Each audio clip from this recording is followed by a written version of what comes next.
was so upset. So we went to another place. Well, this place was just as good because it had a canopy, and that was a big deal too. But many years later, a few years ago, I was sitting out here at the pool, and I was saying to someone, do you know, it's my anniversary in a couple days. Oh, she said, isn't that funny? My anniversary, when is yours? I said, September the 7th. She said, me too. I said, how many years? Same amount of years that I was married. I said, oh, isn't that funny? Where were you married? She said, Broad Street Mansion. I said, you're the stinker that took the place that I was, isn't that funny? After all those years, I met the girl that got the hall that I wanted, like it was my life. I had to have it, but I didn't. So it was so funny. Essie and I, till this day, she sends me an anniversary card and I send her. But it's such a small world. And then what happened afterwards? I'm trying to remember. Well, we've been. We went to the Catskills for our honeymoon. And we stopped on the road, which I still have a picture of a little motel. The fact that tour. Can I tell them what happened? Yeah, it's, with you. I had my period, so. So poor guy. I waited so goddamn long. Finally, on our honeymoon night. Anyhow, we went. You think it's funny? I had pains in my belly. We went to. We stopped on the road Well, pay attention. Stop on the later. boulevard. There was a little tiny motel, and I have that card yet. It's so old that it tore in half, and I have a little arrow made. That was our room. And we went to the Catskills. His aunt owned a hotel in the Catskills, and we went to the Catskills, and the next day, now his cousins were invited to the wedding. The next day, his cousin pulls up, and guess who's in the car? His mother. So I had his mother my entire honeymoon. Now, in the Catskills there, at night, they all sit around and they play cards. Then. So they would play cards, and we would walk into the dining room to say goodnight at 8 o'clock or 9 o'clock. And his mother, I remember very clearly, why are you going to bed so early? And I'd get all red in the face and get so flushed. So I had my mother-in-law on my whole honeymoon. Now, could you picture that happening today? She was there. And then, when it was time to go home, she went home with us. And she took care of the ride. She was still his mom. And I don't know if she was still, it took a long time before she even liked me. I don't think so. Yeah. Well, she made a dress for you. And then, yeah. And when he came home from the service, he stopped at Bonwood Tellers, and he bought me a beautiful robe. My Lynn, every night before she went to bed, she would go over and kiss his picture and say, "Good night, Daddy." So she only knew him from his picture because she was a little girl when he went. And when he stopped, he had bought me a beautiful robe, and we lived with my mother for about a year. At that time, they had veterans, you could buy a house for $500 down. So we bought this little house, didn't have 2 cents to our name. No, we were starting, in 1947, we were making money, because we bought 2 houses, if you remember correctly. Yeah. But we couldn't afford anything too much. We didn't have no phone when you had the fire. We had a phone out there, I'm sorry, in Darby we had a phone, huh? And it was on 47th Street we didn't have a phone. You don't remember that? Okay, whatever. What's her name, the next door? No, baloney. Mary. No. She called us. I remember not those there. times. We had didn't we have the first television on the street? Or, yeah, don't but you remember that's that? later. That's 5 years later. Oh boy, okay. Anyhow, we had Lois. Lynn was 5.5 years old, and we had Lois. And I put on Lois collage. When my girls are 30 years old, I make them a collage of their report cards and their first haircut and their first report card and their first party dress and their picture of their first boyfriend and their first birthday. I make a big, almost as big as the table. And I remember one incident, I put it in her collage, that one of our neighbors took a card and he pinned it to our door, and on it was a man with a dunce cap ringing the doorbell saying, "Hello, everybody, I just had an adorable little girl." They were talking about him because they were all veterans on the street. And they used to joke and clown with each other. And I remember that one card, we laughed ourselves silly.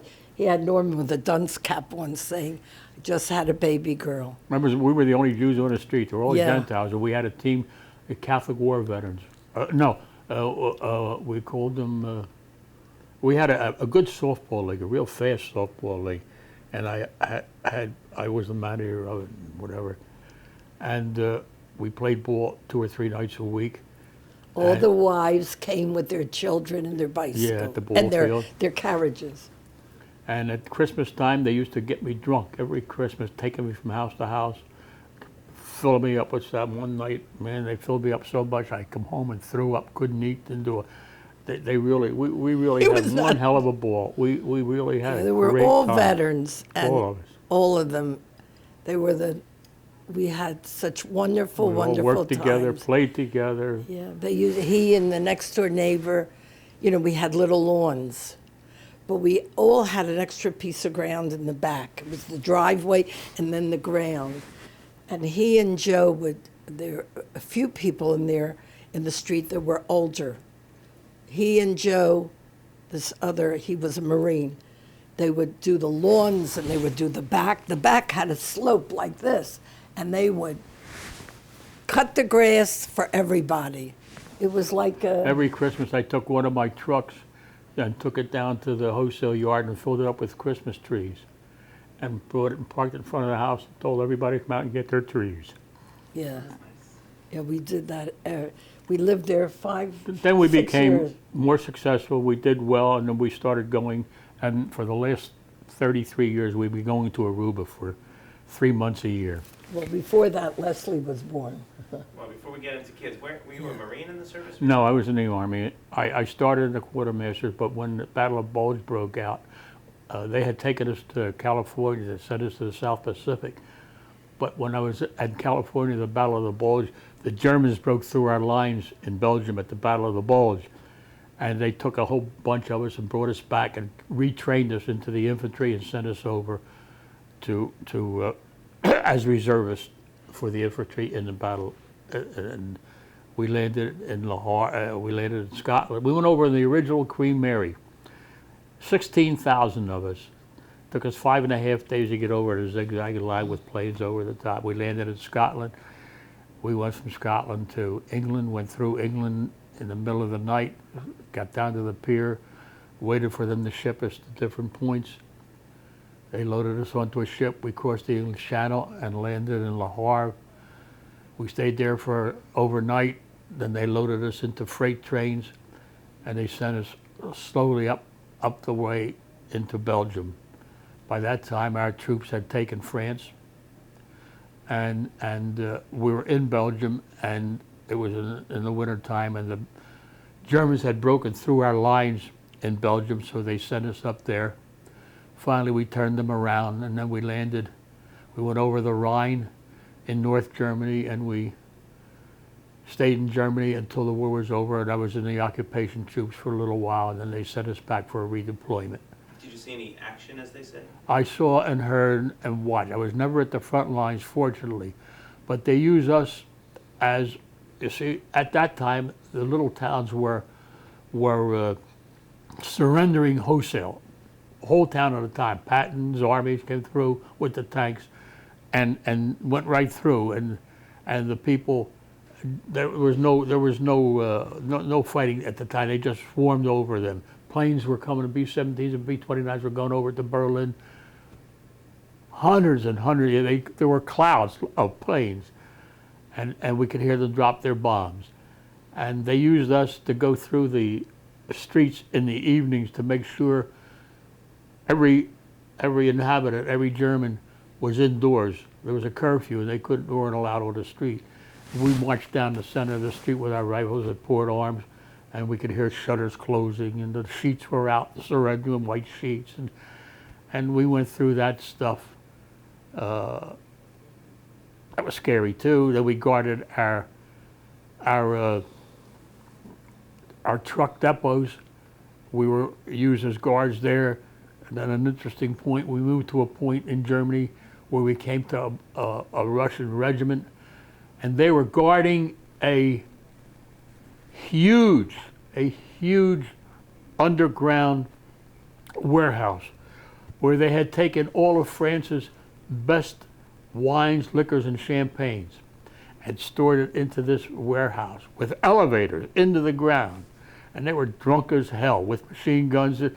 And we were supposed to take their place, and they were to go back towards Russia to the Eastern Front, where the Germans had launched an attack on the Eastern Front against Russia. So we took their place, and we ended up, not me, I didn't drink, but we used the best wines and champagnes in the world to practice grenade throwing, broke them up against the wall, and we sold some stuff where we could. I'd rather not put that in there.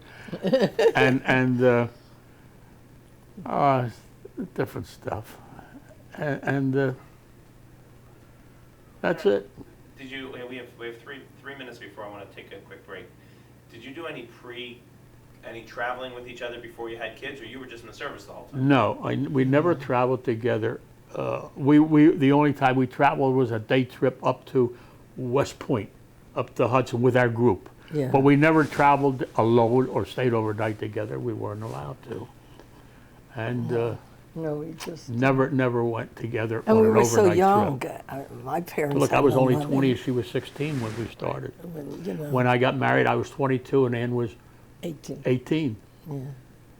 So it's, we did a it lot was of traveling after we became successful in business. And we went to all the islands, all island traveling. Yeah, I like the And we island. loved it. And then we you too? And then we ended up in Yeah. Aruba after we traveled most of the islands. And in 1972, we went to Aruba and we never left it. And after I retired, we started going for a month at a time, 3 times a year. You bought a place there? No, we stayed in a hotel, but we were treated as part of the staff. I used to be very active at the hotel. They gave me a hotel Name badge? name tag with the insignia and my name, Boss Man, on it. And so, What hotel was that? pardon? It was. It was the Americana at first, owned by American Airlines. I got acquainted and very friendly with every manager that came in, and I used to sit and teach him the Well, we deal. first we went to the Aruba Caribbean. Yeah, That was the first hotel on the beach. And then when they. that's it. It's Okay. all over. You want a cold drink now?